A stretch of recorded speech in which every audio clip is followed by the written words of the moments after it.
최근 넷플릭스보다 국민의힘 상황이 더 재밌는 것 같습니다. 현재 상황에 대한 일본 기사가 있어서 한국의 정치 상황에 대한 일본인들 반응을 소개해드리도록 하겠습니다. 일본인은 한국 좌파를 싫어하기 때문에 이재명을 지지하지 않습니다. 그 이유는 주로 역사 문제와 외교 정책 때문입니다. 지금까지 민주당은 식민지 지배에 대한 사죄와 보상을 강하게 요구하며 일본의 비판적인 태도를 취하는 경우가 많습니다. 또한 반일 정서를 정치적으로 활용한다고 보는 시각도 있어 일본 내에서 부정적으로 인식됩니다. 일본과의 협력보다는 대립을 조장한다고 느끼기 때문에 일본 보수층을 중심으로 한국 좌파에 대한 반감이 큽니다. 이걸 참고하시기 바랍니다. 취침 전엔 김문수, 일어나면 한덕수, 다시 취침 전엔 김문수 이렇게 웃지 못할 상황이 연출되고 있습니다. 왜 홍준표 씨가 사퇴했는지 얼마나 구정물인지 온 국민이 목격하고 있습니다.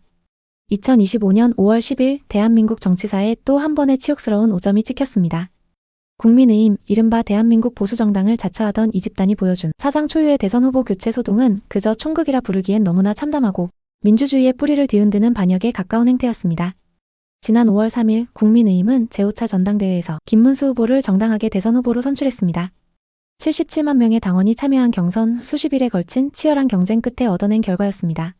그런데 불과 일주일 뒤인 5월 10일 새벽 국민의힘 비상대책위원회는 이 정당한 선택을 짓밟고 김문수 후보의 자격을 박탈했습니다.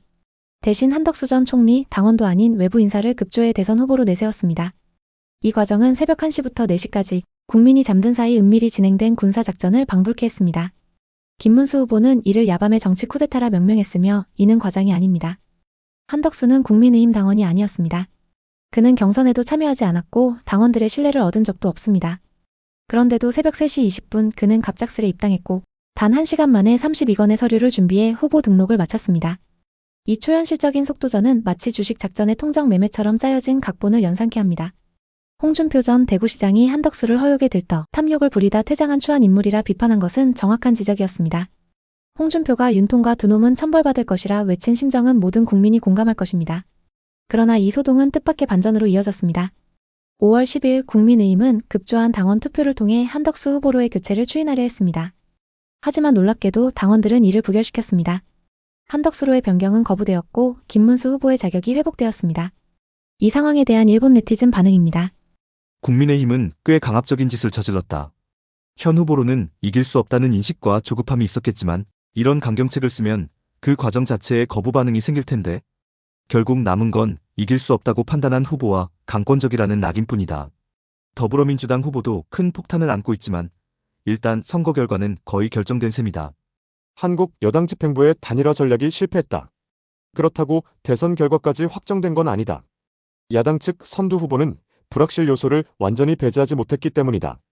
설령 이대로 출마해 야당 선두 후보가 대통령에 당선되더라도 나중에 실각할 가능성도 있다. 그때 다시 대선이 치러질 테니 득표 실적을 염두에 두는 것도 이상하지 않다.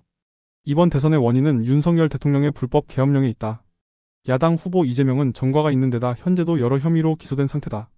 그렇다면 여당은 청렴한 후보를 내세워 그 점을 부각해야 승산이 있는데 이번 내홍으로 당내 경선에서 이긴 후보를 버리고 여론조사에서 인기가 많았던 후보로 갈아타려 했다.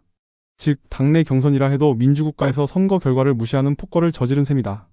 결국 당내 반발로 경선에서 이긴 김문수로 돌아갔지만 이 실책의 대가는 크다. 이재명이 즉시 체포 수준의 범죄를 저지르지 않는 한 이기기 어려울 것이다. 당 집행부는 스스로 무덤을 팠다. 공천 교체를 노렸지만 너무 강압적이었다. 한덕수는 입당했으니 무소속 출마는 불가능해 단일화도 사라졌다. 이재명이 압도적으로 유리해졌지만 네거티브 공세가 될 것이다. 일본 정치도 미숙하다고 생각하지만 한국 정치도 심각하다. 여당은 도대체 누구를 위한 정치를 하는지 길을 잃었다. 이로써 좌파 정권이 확정되었다. 한국은 원래 일본이나 미국과 동아시아 민주주의 가치를 공유하는 나라여야 하는데 지금 상황에서는 특히 미국이 등을 돌릴 가능성이 있다.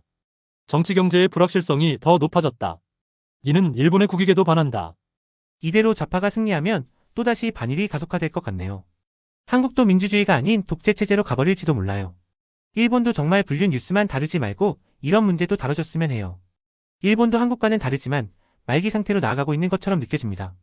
누가 되든 역사 교육 개정은 없을 테니까요. 김문수 씨는 애초에 당내 후보로서는 열세였지만 한덕수 씨와의 보수 단일화에 긍정적인 자세를 보이며 지지를 모은 인물입니다. 그런데 공인 대표로 당선되자 태도를 바꿔 자신만이 유일한 정당한 대선 후보라고 주장하며 한덕수 대립 후보 제거에 나섰죠. 여론조사에서 야당 후보가 압도적으로 앞서고 있는 상황에서 여당 측이 분열되는 건 넌센스입니다.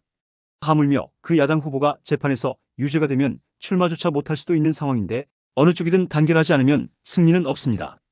이상한 나라다. 이 나라는 사실 민주주의가 뿌리 내리지 못한 게 아닌가 생각됩니다. 여당 내의 예비선거 결과를 간단히 뒤엎을 수 있다고 생각하는 것 자체가 이상하죠. 이 부분에서는 부결되었다는 의미에서 민주주의가 간신히 유지되고 있다고도 할 수 있지만 한편 야당 쪽은 재판의 피고로 서 있는 인물을 대통령 후보로 삼습니다. 게다가 판결을 대선 이후로 미루려 하고 있죠. 이 나라는 상권 분립이 형식에 불과하다고도 할 수 있을 것 같아요. 한덕수 전 총리는 나라가 무책임한 싸움으로 무너지는 것을 방치해서는 안 된다며 권력 분산을 위한 헌법 개정에 총력을 다하겠다고 했고 실현되면 취임 3년 차에 총선과 대선을 실시하고 스스로 사임하겠다고 밝혔습니다. 중도 성향으로 양쪽의 지지를 기대할 수 있는 한덕수 전 총리는 제대로 된 인물처럼 보이지만 여당은 예비선거 전에 입당 요청을 했어야 하지 않았나 싶네요. 뭔가 그때그때 대충 대응하고 있다는 느낌입니다. 한덕수가 끝까지 입당을 미룬 건 국회에서 귀찮은 검증을 받고 싶지 않았기 때문입니다. 지금도 한 씨는 내란죄 피의자잖아요. 무소속으로 출마하면 400억 원이라고도 하는 막대한 선거 자금을 본인이 부담해야 하니까요. 처음부터 출마한다고 해도 대표 선거를 이긴 적도 없는 명분이 부족한 너무 이기적인 후보였던 거죠. 이번에 등록 전날 그것도 새벽 3시에 32종류의 서류를 제출하고 하루 전 국민의힘에 입당해서 본인이 낸 당비는 고작 10만 원. 웃기네요. 약 9,900엔 정도일까요? 김문수처럼 정정당당히 승리하고 3억 원을 자비로 낸 정당한 후보가 나오는 건 당연하죠. 너무 뻔뻔하니까 결국 서울고등법원에서 등록이 거부된 겁니다.